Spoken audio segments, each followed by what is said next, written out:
and I looked at the fence. I'm like, what happened? And that's when we pulled over, and I looked, and I was like speechless. That's when she noticed that the sign was gone. Karen Washington was shocked to find her family's property in a predominantly black Central Florida neighborhood in Haines City, Florida, vandalized and damaged.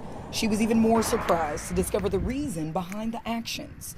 An official police report outlines that reason. In a statement, Mike Ferguson, public information officer for the Haines City Police Department, writes that 26-year-old James Blight stole a bulldozer on Saturday, October 24th, from a construction site. He then continued on plowing through a neighborhood, damaging multiple properties, all with one thing in common, though. Each had a Joe Biden sign out front. You know, we're good people. We're God-fearing Americans. We love our country. And we want to make sure that the democratic process is intact, that we can vote without fear of issues, and live in our community without fear of things happening like this. It's terrible. Adam Burgess, the former vice mayor of Haines City, plans to press charges. Blight leveled his fence with the bulldozer. At the time, Burgess had 2 Joe Biden signs in his yard. His response? He put up 30 more signs. But to come into our community and to destroy property, it speaks to the dog whistles that Donald Trump has been putting out, his entire campaign. Stand back and stand by, and we have guys in bulldozers doing this.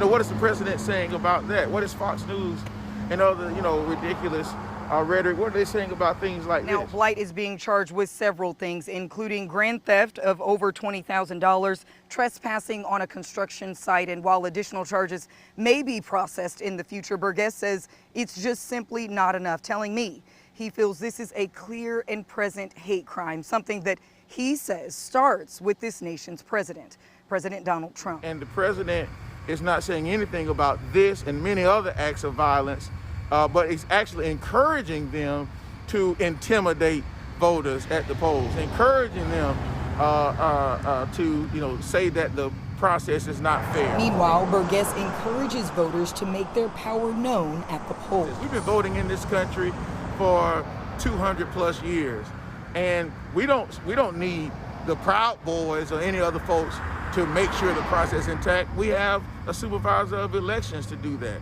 We have city commissions, as I served on the city commission, that oversees elections and so forth. So what we need people to do, we need people to recognize that this is America, and we do not pick our president or any other elected office out of fear and invoking fear.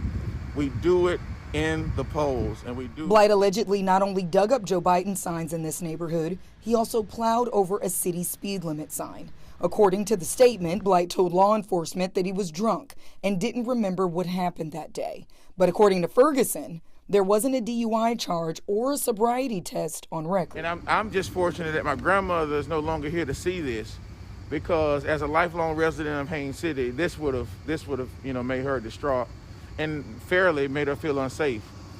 It's sad that people can't just support their candidates. Speaking on the incident is the chief of police for Haines City. He sent a separate statement saying he felt it was absurd that a grown man thought he can destroy someone else's property because of a difference in political opinion. Ashanti Ford with Atlanta Black Star.